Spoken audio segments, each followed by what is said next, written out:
Olá pessoal, tudo bem? Hoje a gente vai ver mais um protozoário e em específico mais uma ameba chamada de Entamoeba coli. Aqui o nome saiu o A aqui um pouquinho, né? Fugiu aqui um pouquinho, mas é Entamoeba coli, certo? Então a Entamoeba coli, ela vai causar amebose, tá?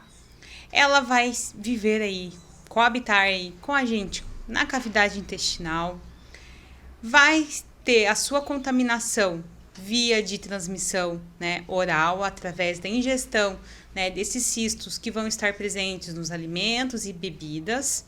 A sua morfologia vai ser de duas formas, em cistos e trofozoitos, e ela é um parasita monoxeno. O que isso significa?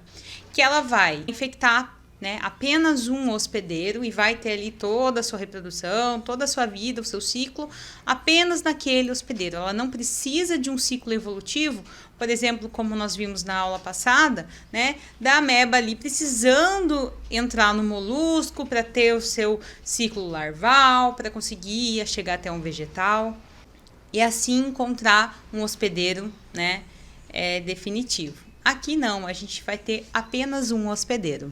Então, como a gente viu, né, a gente vai ter duas formas nessa morfologia. Na forma de cisto, né, ela vai ser a forma contaminante, a forma em que a gente vai se infectar, né, e ela vai ter uma estrutura esférica ou ligeiramente ovoide. As suas paredes císticas são bem espessas.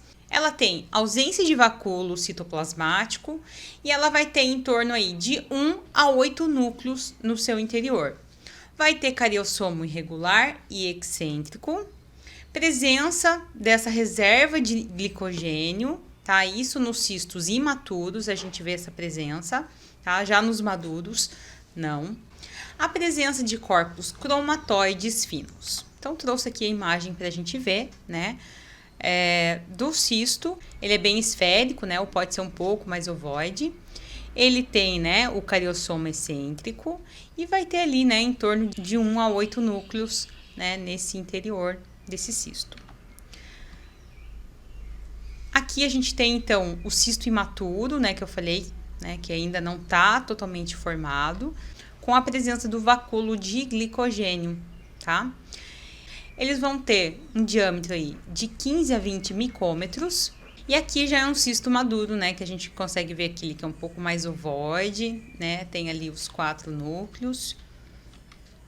A fase do trofozoito é a fase que ele vai estar ali coabitando no nosso intestino, né? Então ele vai precisar se alimentar e essa alimentação ela vai ocorrer através de restos celulares e de bactérias. Ele vai ter um citoplasma com vacúolos que podem ter ali a presença de bactérias, leveduras, cistos de outros protozoários. E esses trofozoitos, eles vão estar sendo eliminados em fezes diarreicas. A princípio, né, esses trofozoitos, eles vão se fixar nessa parede dessa mucosa intestinal. Quando, né, eles acabam se desprendendo, isso esporadicamente pode acontecer, eles vão ser eliminados nessas fezes, tá, diarreicas. Então, aqui é a imagem de alguns trofozoitos para a gente ter, né, a noção de tamanho. Eles vão ter de 15 a 50 micômetros. A gente analisa, então, esse cariossoma grande e excêntrico, bem visível. Essa transmissão e o ciclo, né, como é que ela ocorre, então? Como eu falei, ele é um parasita monocênico, vai viver apenas nesse um hospedeiro.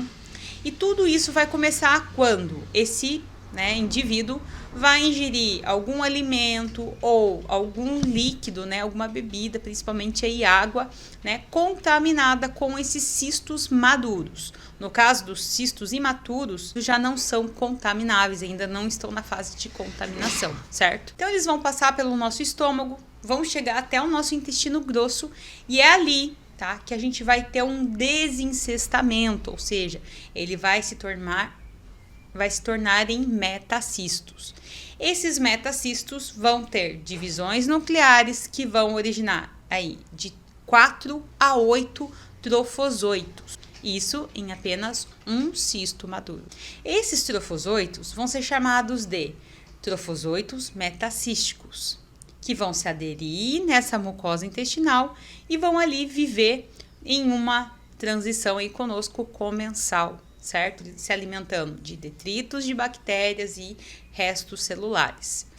Eles podem, então, acabar, né, se desprendendo dessa parede do intestino e isso vai fazer com que eles sofram uma desidratação, vão se transformar em pré-cistos e vão secretar uma membrana cística que vão acabar se tornando, então, cistos tetranucleados. E esses cistos, então, vão ser eliminados junto com as fezes normais ou formadas, certo? Então, aqui para a gente ver, né, o ciclo biológico, né, só para a gente fixar um pouquinho mais com, né, a parte visual. Começa tudo com a ingestão, certo, do cisto maduro.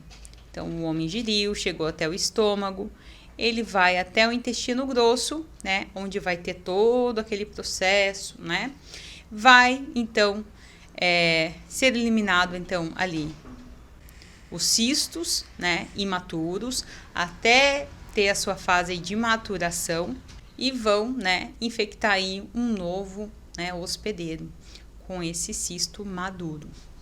Os sinais e os sintomas. Então, o que o paciente pode sentir? Ele pode ter um pouco de diarreia e, no caso aí, em torno de 2 a 4 vezes por dia.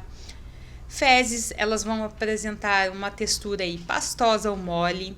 Presença de sangue e muco, e isso pode ser uma presença, não é que é de regra, né?